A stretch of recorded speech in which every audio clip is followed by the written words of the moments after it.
Donald Trump did everything he could not to get overshadowed this inauguration. Last inauguration he had to spend all of his energy sort of like backfilling why or sort of retconning the idea that there was nobody at his inauguration because he was embarrassed by it. He likes to have a good audience. And so this time they did it indoors. But then some of the speakers went to like, what is it, the Capital One thing? Is that where, where, and how many is that? How many is that seat? Is it 200,000 people? Oh no, it's the basketball arena. Little under 21,000. Little under 20,000. Little under 21,000. Excuse me. Yeah. Oh, okay. So like a Wizards game, like a big comedian, like a draw from like a mid-level comedian. The Wizards never get it this full. Okay, so there was 20,000 people there. Interesting. Was there a huge? There must have been throngs of crowds outside of it because there's the people. Elon Musk went over there to give a speech. And, he's neurodivergent. Oh, God. And he gets really excited. And he's never had any friends. And he spends his time having to pretend that he's smarter than he is, paying people to play video games for him so he can seem like he's cooler than he is. I know people who were at parties of his, like back in the day, before he, really was as big as he is now. Back when he was in the PayPal mafia, and they would basically hire girls to come to the parties, and it was very weird, apparently. Wow.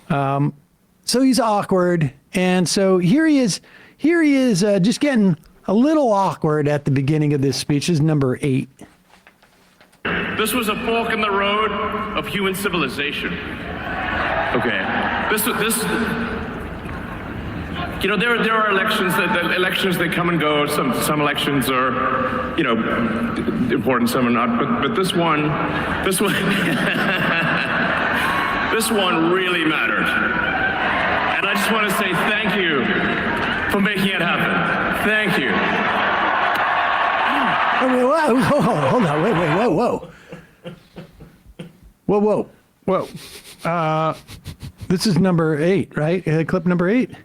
What was the thank you? What? That's a thank you? Is that the international symbol for thank you? Could you just go back a little bit? That was an interesting thing because he really, from my heart, outward.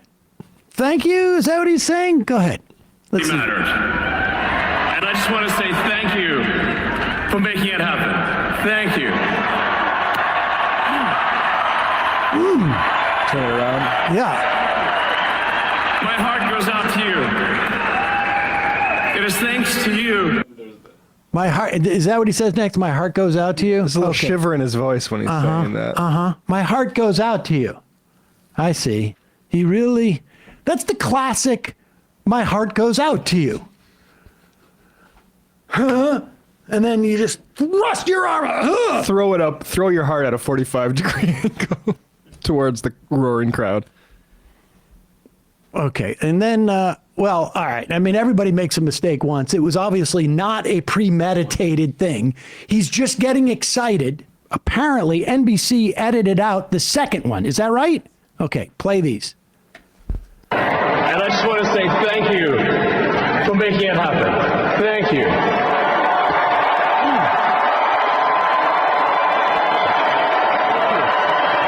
My heart goes out. Oh, he did it both. He did it to them on both sides. Isn't that awkward? Isn't that awkward? Now, a lot of people are trying to pretend that somehow this is some type of Nazi fascist salute. When Elon is he's neurodivergent, okay? And let's compare it. This is from last year in January. This is the CBC has a footage of dozens of Italian fascists giving a salute during a far-right rally in Rome. Here it is.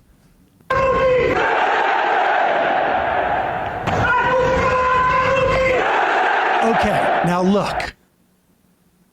Do you see? None of them are touching their heart and thrusting their arms out. They're just thrusting their arms out.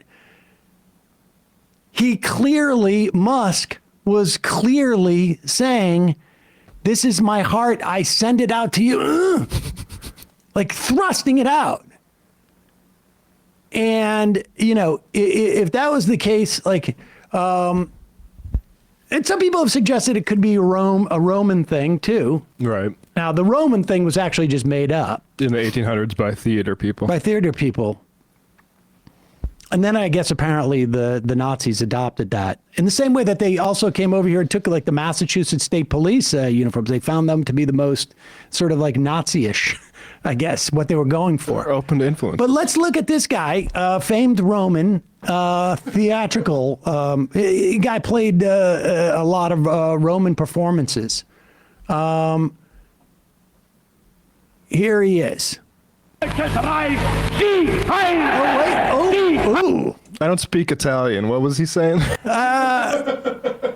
Well, didn't they speak Latin in Rome? Oh, yeah, that's right. Right? Yeah, he's speaking Latin, and he's doing some type of theater production. Is that Cicero? And that's why he's doing the thing from his heart and going out, right? Yeah, give us one more time. Let's see that one more time. In the Nazi salute.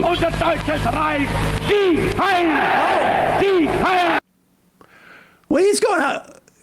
Does Zeke Heil mean my heart goes out to you? Thank you so much for doing this. This is a fork in the road. We're at the crossroads of civilization. My heart goes out to you. I give my heart to you. Everybody. Gilbert Gottfried had a great joke about Kurt Waldheim, who people don't remember, but he was at one point the UN chief, and he was from Vienna, and it came out while he was head of the UN that he may have had a Nazi past, and Gilbert Gottfried had a great joke where he was talking that Kurt Waldheim and his wife were on vacation, just like in the late 30s. And he was in front of, they went to Germany, and he was in front of some fountain, and his wife was about ready to take his picture. And they saw some Nazis come walking through, and Waldheim said, "Wait, don't take the picture. Don't take the picture. Don't take the picture." And that's when she snapped the picture. And that was what the problem was. Yep.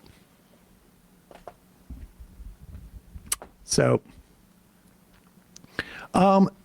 look, there is no doubt in my mind that Elon Musk, remember, you have to remember who this guy is. He pays people to play video games with him, for him, so that he can look like he is a top video game player. Mm-hmm. He has a team of like writers coming up with something like where he wanted to go on Saturday Night Live and pull out a rubber chicken out of his pants and say, "Do you want to see my C word?" Because he's juvenile and has no friends. And there is no doubt in my mind that this guy definitely came up with this as a troll. Like, I'm going to do this. I'm going to say my heart goes out to you. And I'm going to play it off that way. And he practiced it. And he practiced it without a doubt. And it was like, watch what I'm going to do to whatever friends he pays to be around him. And they're all going to get a huge laugh out of it. But understand, there's not a huge difference between that and a fascist doing it earnestly. These symbols they exist for a reason. They create an in-group and an out-group. And if you're in on a joke like this, you're part of the in-group. And if you're on the out-group, you're on the out-group. It's not a coincidence they do these things.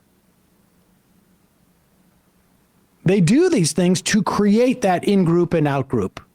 Secret handshakes, I mean, all of this stuff. Sometimes they can be benign, and sometimes they can represent other things. So, and, you know, at the end of the day, the symbolism is one thing. The actions are going to be more important. And we're going to go through the actions that Donald Trump has taken already as president. Remember, destroying things and hurting people is a lot easier than building things and helping people. It just is. So that stuff can move quick. Hey, folks, don't forget to hit the subscribe button and check out our daily show. We do it every day at 12 p.m. Eastern for about 2.5 hours. We even take phone calls. You should check that out.